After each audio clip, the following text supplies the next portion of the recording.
প্রশাসন কি করে? প্রশাসন কি করে? আমার ভাই গুম কেন? প্রশাসন জবাব চাই। আমার ভাই গুম কেন? প্রশাসন জবাব চাই। প্রশাসন জবাব চাই। প্রশাসনের কাছে জবাব চান না? আমার ভাইকে ফিরিয়ে চান না? আওয়াজ নাই কেন? আওয়াজ নাই কেন? আমার ভাই গুম হয় কি করে? আমার ভাই গুম হয় কি করে? আমার ভাই গুম হয় প্রশাসন কি করো? আমার ভাই গুম হয় প্রশাসন কি করো? চলতেছে না ভাই ভাই, গুমখাইদের রক্ষা নাই। চলতেছে না ভাই ভাই, গুমখাইদের রক্ষা নাই। চলতেছে না ভাই ভাই, গুমখাইদের রক্ষা নাই। চলতেছে না ভাই ভাই, গুমখাইদের রক্ষা নাই। চলতেছে না ভাই ভাই, গুমখাইদের রক্ষা নাই।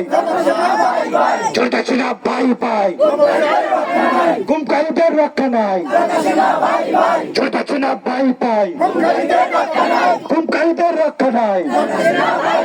চলতেছে না ভাই ভাই, গুমখাইদের রক্ষা নাই। চলতেছে না ভাই ভাই, গুমখাইদের রক্ষা নাই। গুমখাইদের রক্ষা নাই। গুমখাইদের রক্ষা নাই।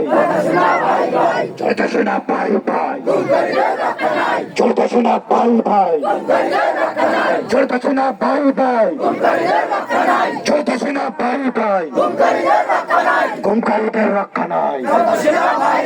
চলতেছে না ভাই ভাই, চলতেছে না ভাই ভাই, গুমখাইদের রক্ষা নাই। আমার ভাই গুম হয় প্রশাসন কি করে? আমার ভাই গুম হয়, আমার ভাই গুম হয় প্রশাসন কি করে? আসলে কতটুকু সত্যি আর এটা হচ্ছে কোন মন্ত্রণালয় থেকে কি আসছেন যদি একটু বিষয়টা আমাদেরকে ক্লিয়ার করে বলতেন আমরা জানতে চাচ্ছি। বাংলাদেশ সেনাবাহিনী আমার সব থেকে পছন্দনীয় গ্রুপ, যেটা সব থেকে আমার পছন্দের যে বাহিনীটা ওটা বাংলাদেশ সেনাবাহিনী। আমি খুব শ্রদ্ধা সম্মান করি, আসলে আমার খুব ফেভারিট একটা বাহিনী। আমি সেনাবাহিনী ভাইদের দৃষ্টি আকর্ষণ করে বলছি, এখানে মন্ত্রণালয় থেকে কেউ একজন আসছেন, এই কথাটা কে যেন বলছিলেন, যার জন্য আমরা এখানে অপেক্ষা করতেছি আমাদের গন্তব্য না গিয়ে আমরা হচ্ছে পথের মধ্যে বসে আছি, তাই না? তা হচ্ছে আমরা তার পথের মধ্যে থাকবো না, আমরা অবশ্যই আমাদের গন্তব্যে যাব।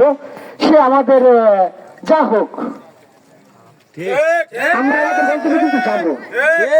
এখন আমি সেনাবাহিনী ভাইদের দৃষ্টি আকর্ষণ করে বলছি, আসলেই কি কোন মন্ত্রণালয় থেকে কোনো কেউ আসছেন? আমাদেরকে একটু আশ্বস্ত করবেন প্লিজ প্লিজ প্লিজ।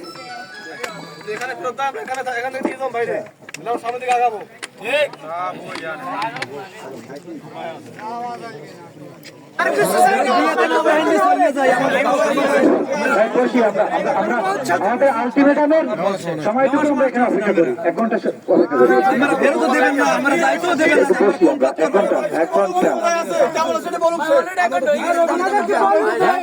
আমরা এখানে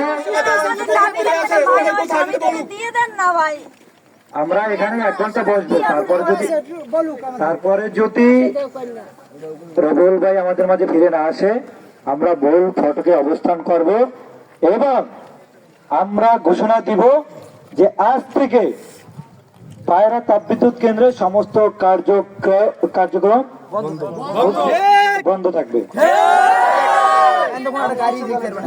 এবার আমরা বসি ভাই, বসি 1 ঘন্টা সময়, 1 ঘন্টা সময়, 1 ঘন্টা সময়, 1 ঘন্টা সময়।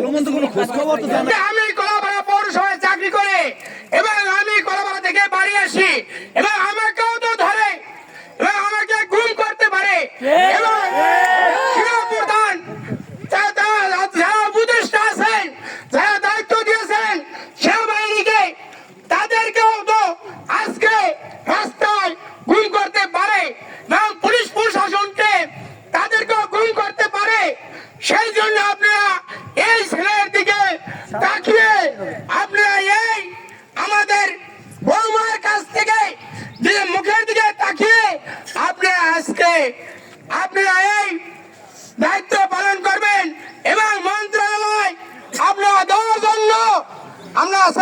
করবেন, কারণ আমরা এই সব পালন করতে পারবো না।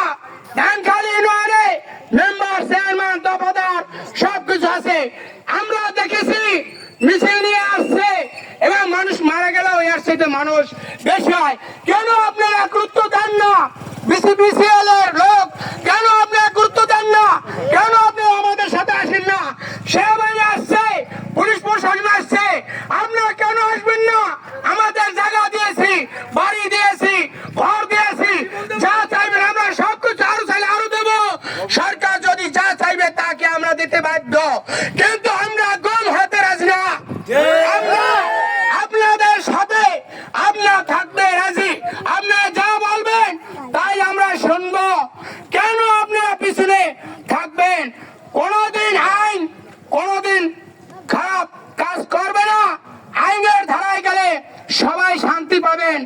তাই আমি বক্তব্য বলছি, বিকাল 3 ঘটিকার ভিতরে এই রবিউলকে বাইর করতে হবে, না হলে আমরা প্রশাসন এবং সেনাবাহিনীকে আমরা সাথে নিয়ে এবং এই ধানখালী ইউনিয়ন সমস্ত কার্যক্রম বন্ধ থাকবে এবং 44 জারি করে দিয়ে সমস্ত কার্যক্রম বন্ধ করতে হবে। না হইলে আমরা কি করব আমরা দেখব প্রশাসন এবং সেনাবাহিনীকে নিয়ে। তাই আমার বক্তব্য শেষ করছি। জয় বাংলা। আজকে ভারাক্রান্ত হৃদয়ে দাঁড়িয়ে আমার ছোট ভাই রবিউল ইসলাম অন্তরকে নিয়ে এভাবে কথা বলতে হবে, এটা আমি কখনো ভাবিনি। রবিউল ইসলাম অন্তর জুলাই আগস্টের এই গণ অভ্যুত্থানে একজন মহানায়ক। তিনি এই ফ্যাসিস্টের বিরুদ্ধে রুখে দাঁড়িয়েছিল জীবনের মায়া ত্যাগ করে। তখন যদি তার কোনো ক্ষতি হতো সেটা হয়তো বা আমরা মেনে নিতে না পারলেও বৃহত্তর স্বার্থে শহীদদের কাতারে হয়তো বা তিনি দাঁড়িতেন। কিন্তু এখন এই মুহূর্তে স্বাধীন বাংলাদেশে জুলাই আগস্টের গণ অভ্যুত্থানের পরে একজন নাগরিকের, একজন যোদ্ধার নিরাপত্তা এই দেশ, এই আমাদের যারা নিরাপত্তা কর্মী রয়েছেন, বাহিনী রয়েছেন, তারা কতটুকু নিশ্চিত করতে পেরেছেন? গতকালকে রাত্র 9টা পর্যন্ত আমরা কলাপাড়াতে রবিউল ইসলাম অন্তর সহ রাষ্ট্র মেরামত করার লক্ষ্যে আমরা মিটিং করেছি। এর পরবর্তীতে রাত্রে 11:30টার সময়ের পর থেকে আমাদেরকে জানানো হয়, রবিউল অন্তরের পরিবারকে জানানো হয় সে নিখোঁজ। তার মোটরসাইকেলটি রাস্তার পাশে পড়ে রয়েছে এবং সেখানে এখানকার কর্তৃপক্ষের এবং এখানকার লেবারের হেলমেট পাওয়া গিয়েছে। এখন রবিউল অন্তরকে কেন তারা এই গ্রেফতার করেছেন কিংবা গুম করেছেন কিংবা খুন করেছেন কিংবা তারা সারা জীবনের জন্য তাদের পথের কাঁটা সরিয়ে দিয়েছেন, এটি হচ্ছে মূল বিষয়। এবার আপনাদেরকে আমি বলি এবং আপনারাও জানেন যে দীর্ঘদিন যাবৎ এই রবিউল ইসলাম অন্তর তাপবিদ্যুৎ কেন্দ্র এবং পায়রা পোর্টের বিভিন্ন অসঙ্গতি এবং নানা ধরনের অন্যায়, অনিয়ম, দুর্নীতি নিয়ে সোচ্চার ছিলেন, মানববন্ধন করছেন। আজকেও একটি মানববন্ধনের কথা ছিল। তাকে মুঠোফোনে এবং মেসেজের মাধ্যমে নানা ধরনের ভয়ভীতি, হুমকি দিয়েছিল এই ফ্যাসিস্টরা। তারা বলেছিল যে তুমি বেশি বাড়াবাড়ি করলে তোমার জীবন থাকবে না, এবং সেটি সে তোয়াক্কা না করে বীরদর্পে অন্যায়ের বিরুদ্ধে তিনি কথা বলে গিয়েছেন। এবং আপনাদেরকে সকলকে নিয়ে, ক্ষতিগ্রস্ত পরিবারকে নিয়ে তিনি একাধিকবার এখানে মানববন্ধন করেছেন। কিন্তু তার পরিপ্রেক্ষিতে আজকে আমরা কি দেখতে পেয়েছি? যে অন্যায়ের বিরুদ্ধে ফুঁসে উঠছে, যে অন্যায়ের বিরুদ্ধে কথা বলছে, মা তার সন্তান হারানোর ব্যথায় আজকে রাজপথে বসে আছে, তার স্ত্রী তার স্বামীর জন্য আজকে কান্না করছে, মাটিতে লুটিয়ে পড়ছে। এই চোখের পানির মূল্য, এই আমরা কি এই সাধারণ মানুষ তাদের যে বুক ফাটা আর্তনাদ, এই বিষয় কি আমরা কতটুকু অনুভব করতে পারছি এবং তাদের এই চোখের পানির মূল্য আমরা কতটুকু দিতে পারবো? আমার প্রশ্ন, এখানে অনিয়মের বিরুদ্ধে কোন সাংবাদিক নিউজ করলে সেখানেও তার উপরে জুলুম অত্যাচার শুরু হয়ে যায়। আমার প্রশ্ন, সে বাংলাদেশ ছাত্র অধিকার পরিষদের একজন কেন্দ্রীয় নেতা হিসেবে তার দায়িত্ব ছিল এবং একজন সাধারণ মানুষ হিসেবে এই দেশের জনগণের পক্ষে তিনি বিভিন্ন দাবি দাওয়া নিয়ে এখানে দাঁড়িয়েছিলেন, কথা বলেছিলেন। তার অপরাধ ছিল ছিল এটি, তিনি এখানে অন্যায়ের বিরুদ্ধে রুখে দাঁড়িয়েছিলেন। আজকে সে গুম হয়েছে, কালকে আপনি হবেন, পরশু আমি হব, এভাবে একে একে যারা সোচ্চার হচ্ছে অন্যায়ের বিরুদ্ধে সকলকে এই ফ্যাসিস্ট কিন্তু শেষ করে দিবে। অতএব আমরা যেটি আপনারা জেনেছেন, আমরা বলেছি 1 ঘন্টা সময় নিয়েছি, 1 ঘন্টার মধ্যে আমাদের রবিউল ইসলাম অন্তরকে আমরা ফেরত চাই এবং সেটা অক্ষত অবস্থায় আমরা ফেরত চাই। যদি এটি দিতে তারা ব্যর্থ হয়, আমরা আরো কঠিন থেকে কঠিনতম কর্মসূচি দিতে বাধ্য হব এবং আমরা ইতিমধ্যে পুলিশ সুপার থেকে শুরু করে সকলকে আমরা অবগত করেছি, তারা আমাদের সাথে কোঅপারেট করবে বলে আমাদেরকে আশ্বস্ত করেছেন এবং আমরা সংবাদ সম্মেলন করব যদি আমরা এই বিষয়টি সঠিকভাবে সুরাহা না পাই।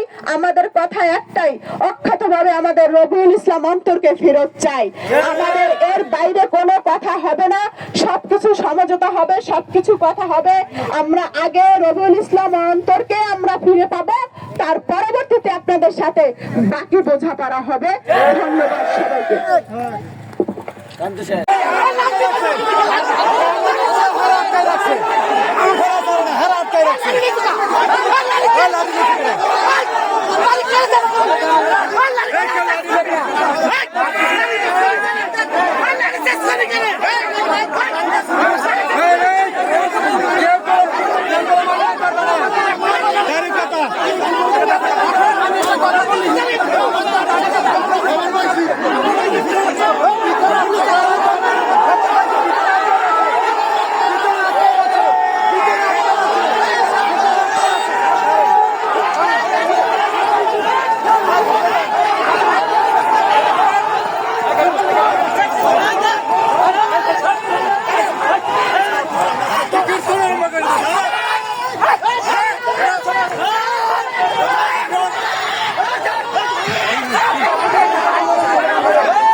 কেমন লাগছে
আমার স্বামীর অপছন্দ হয়, আমার কি বিয়ে লাগবে না, আমি লিখিত দিতে পারবো না। আমার সামনে জনগণ থাকলে যে কি করতে পারে বাংলাদেশে আমার লিখিত লাগবে না ভাই, আমি তো কথা বলতেছি না।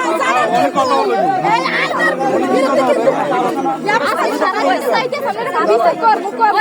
কিন্তু কোন সময় আর আপনারা তদন্ত করবেন? আইনের ব্যবস্থা কিছু নাই, আমার বিরক্ত ভাই, আমার পক্ষ থেকে আপনার বিরক্তই লাগে মনে হয়, আমার পক্ষ থেকে আপনার মনে হয় বিরক্তই লাগে। সে বলেছে আপনার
বদলাদার বিদায় আমার গেছে, আমি কইতে পারি কলজার দল আমাদের দল, আপনাদের দলে না।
আমরা